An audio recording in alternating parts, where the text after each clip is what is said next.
Assalamualaikum warahmatullahi wabarakatuh. Halo teman-teman, di video ini kita akan masuk ke pembahasan terakhir dari seluruh rangkaian materi perbankan syariah yang sudah kita bahas dari part pertama sampai part terakhir ini. Di video ini saya sengaja susun sebagai materi rangkuman besar karena ini juga menjadi penutup sekaligus refleksi dari seluruh materi perkuliahan. Kalau ditanya kenapa rangkuman ini penting, karena kalau kita lihat perbankan syariah itu sering dipelajari secara terpisah-pisah. Kadang kita tuh hanya fokus ke akad, kadang ke regulasinya, kadang ke banknya saja. Padahal dalam praktik nyatanya perbankan syariah adalah satu sistem besar yang saling terhubung. Di video ini, aku akan ajak kamu melihat perbankan syariah secara utuh mulai dari dasar teori, praktiknya di Indonesia, infrastruktur industrinya, lembaga-lembaga pendukung, peran Bank Indonesia, sampai ke tantangan dan peluang ke depannya. Jadi ini bukan sekedar pengulangan, tetapi penyatuan dari semua pembahasannya. Kalau kita tarik ke awal banget, di part 1 itu kita udah mulai bahas dari fondasi teori keuangan dan perbankan syariah. Ini adalah fondasi utama yang tidak boleh dilewatkan, karena secara praktik dan kebijakan itu terdiri atas teori ini. Dalam keuangan syariah, ada 3 larangan utama yang selalu menjadi pembeda, yaitu riba, gahrar, dan masyir. Tapi penting banget untuk dipahami, larangan ini tuh bukan sekedar aturan agama, justru dari sinilah kita melihat sisi ekonomi. Larangan ini tuh benar-benar sangat rasional. Selanjutnya kita masuk ke riba. Misalnya uang menghasilkan uang tanpa aktivitas ekonomi yang nyata. Dalam jangka panjang ini tuh bisa menciptakan ketimpangan dan ketidakadilan. Maka dalam sistem keuangan syariah, uang tidak boleh bekerja sendiri. Keuntungan itu harus berasal dari kegiatan ekonomi yang nyata. Nah, dari sinilah muncul konsep bagi hasil, kemitraan, dan pembayaran berbasis aset. Bank syariah tidak hanya menjadi pemberi pinjaman, tetapi juga menjadi mitra usaha. Jadi resiko dan keuntungannya dibagi secara adil. Tujuan akhirnya pun bukan hanya sekedar profit, tetapi untuk keadilan, keberlanjutan, dan kemaslahatan. Prinsip inilah yang menjadi ciri khas utama dari sistem keuangan syariah. Setelah kita memahami teorinya tadi, kita masuk ke praktik perbankan syariah di Indonesia. Seperti yang sudah saya bahas di part 2, perbankan syariah mulai berkembang sejak awal 1990-an sampai sekarang. Dalam praktiknya, bank syariah menyediakan berbagai produk, mulai dari tabungan, deposito, pembiayaan, sampai ke layanan jasa. Semua produk ini tuh menggunakan akad-akad syariah seperti mudorobah, musyarakah, murabahah, sampai ijarah. Tapi di lapangan kita juga harus melihat bahwa realita perkembangan bank syariah tidak selalu mulus. Salah satu tantangan besar adalah literasi masyarakat. Sekarang ini tuh banyak masyarakat yang benar-benar belum paham perbedaan antara bank syariah dan bank konvensional. Ada juga yang menganggap bahwa produk syariah itu lebih ribet atau kurang fleksibel. Padahal kalau dipahami dengan benar itu justru sistem syariah ini menawarkan keadilan dan transparansi yang lebih tinggi. Dari sinilah kita tuh bisa melihat bahwa praktik bank syariah itu tidak bisa berdiri sendiri. Ia membutuhkan dukungan sistem yang lebih luas. Masuk ke part 3, kita membahas infrastruktur industri perbankan syariah terutama di era digital. Sekarang ini bank tidak cukup hanya punya kantor fisik aja. Nasabah sekarang tuh ingin layanan yang cepat, praktis, dan bisa diakses kapan saja. Maka digitalisasi menjadi kebutuhan termasuk bagi bank syariah. Infrastruktur di sini tuh mencakup seperti sistem teknologi informasi, mobile banking, lalu sistem pembayaran, keamanan data, hingga integrasi dengan fintech. Digitalisasi membuka peluang yang besar, terutama untuk menjangkau generasi muda dan UMKM. Tapi di sisi lain, bank syariah ini tuh juga harus memastikan bahwa teknologi yang digunakan tetap sesuai dengan Kalau sampai di sini kita sudah berbicara soal bank syariah, maka penting untuk kita pahami bahwa bank syariah ini tidak bisa berdiri sendiri. Dalam praktiknya, bank syariah tumbuh dan berkembang di dalam sebuah ekosistem yang besar, yang terdiri dari berbagai lembaga dan industri pendukung. Ekosistem ini tuh ibarat sebuah tubuh. Bank syariah adalah jantungnya, tapi jantung tidak akan bisa bekerja tanpa organ-organ lain yang mendukung. Ada regulator dan ada fatwa lembaga, ada lembaga pendidikan, ada industri halal, bahkan teknologi finansial yang ikut menopang sistem ini. Salah satu lembaga penting yang sangat-sangat penting adalah Dewan Syariah Nasional Majelis Ulama Indonesia atau DSN MUI. Lembaga ini tuh berperan dalam menetapkan fatwa-fatwa syariah menjadi dasar operasional produk perbankan syariah. Tanpa DSN MUI, bank syariah tidak bisa sembarangan membuat produk karena harus dipastikan sesuai dengan prinsip syariah. Selain itu juga, ada lembaga pendidikan dan akademis. Kampus, dosen, peneliti memiliki peran besar untuk menyiapkan sumber daya manusia. Selain itu juga, ada juga lembaga pendidikan dan akademisi. Ada kampus, dosen, dan peneliti memiliki peran yang besar dalam menyiapkan sumber daya manusia perbankan syariah. Mereka tidak hanya mengajarkan teori, tetapi juga membangun cara berpikir kritis agar lulusan siap menghadapi dinamika industri. Kemudian kita juga tidak bisa lepas dari peran industri halal.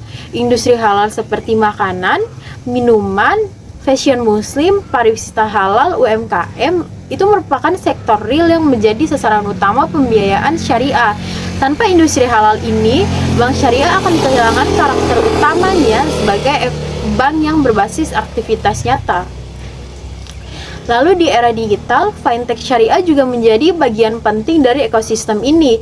Fintech membantu memperluas inklusi keuangan, lalu menjangkau masyarakat yang belum tersentuh bank, serta mempercepat layanan keuangan syariah dengan biaya yang lebih efisien. Jadi ketika kita berbicara perbankan syariah, sebenarnya kita sedang berbicara tentang kerjasama banyak pihak, bukan hanya soal bank permata. Nah, kita masuk ke pembahasan berikutnya. Kita sampai pada peran Bank Indonesia setelah berdirinya Otoritas Jasa Keuangan. Ini adalah bagian penting karena menyangkut struktur dan pengelolaan sistem keuangan.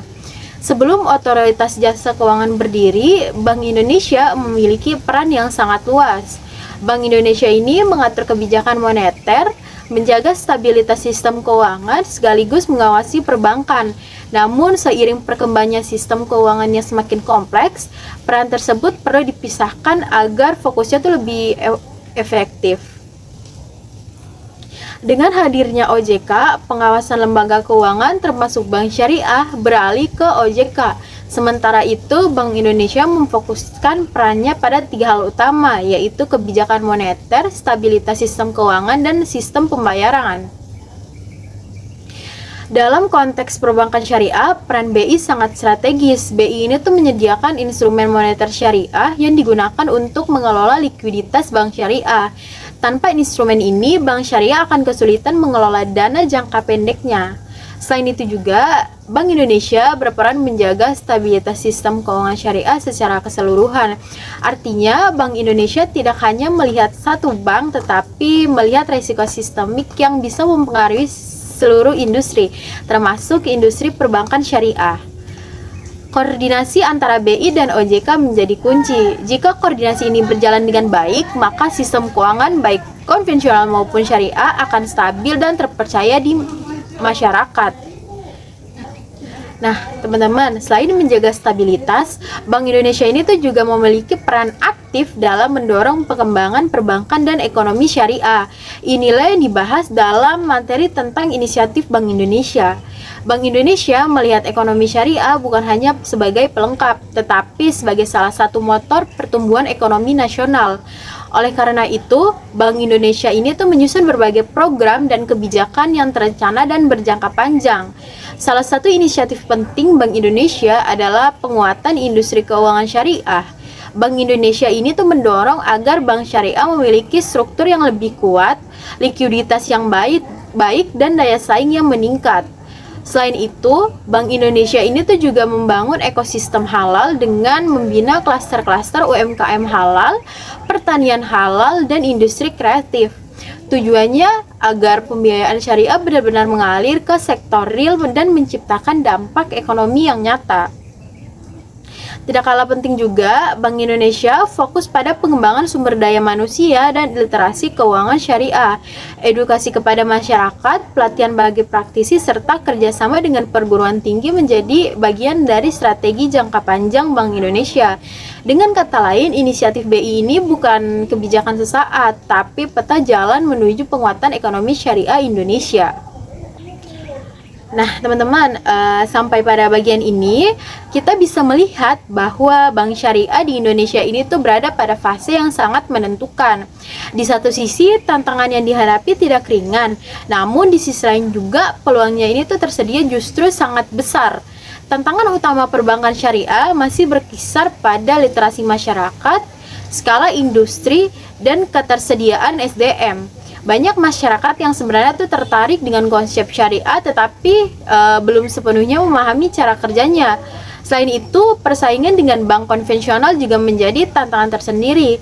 Nah, bank konvensional ini tuh memiliki jaringan luas, teknologi yang lebih mapan, dan produk yang sangat variatif. Ini tuh membuat bank syariah harus lebih inovatif dan adaptif. Nah, teman-teman, namun kalau misalnya kita lihat dari sisi peluang, Indonesia ini tuh memiliki modal yang sangat besar. Popularitas muslim terbesar di dunia, pertumbuhan industri halal, dukungan regulator, serta tren global keuangan syariah menjadi peluang yang tidak dimiliki oleh semua negara. Jika tantangan ini bisa dijawab dengan strategi yang tepat, maka perbankan syariah ini tidak hanya bertahan, tetapi juga menjadi pilar utama ekonomi nasional. Contoh nyatanya di kehidupan sehari-hari, kalau misalnya kita tarik dari kehidupan sehari-hari itu, perbankan syariah sebenarnya sangat dekat dengan masyarakat. Misalnya UMKM yang butuh modal usaha tanpa beban bunga tetap, atau masyarakat yang ingin menabung dengan prinsip bagi hasil. Dari sinilah bank syariah tuh bisa mengambil peran besar sebagai penggerak sektor real, bukan sekedar lembaga keuangan saja. Nah, teman-teman, kalau kita rangkum pembahasan kita dari tadi, semuanya itu perbankan syariah di Indonesia adalah sistem besar yang saling terhubung. Tidak bisa dipahami hanya dari satu sisi saja.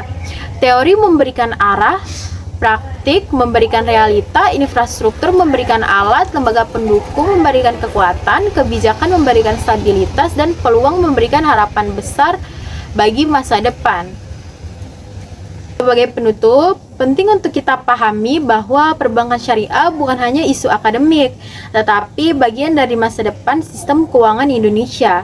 Sebagai generasi muda, kita berada di posisi strategis untuk menjadi bagian dari pengembangan industri ini.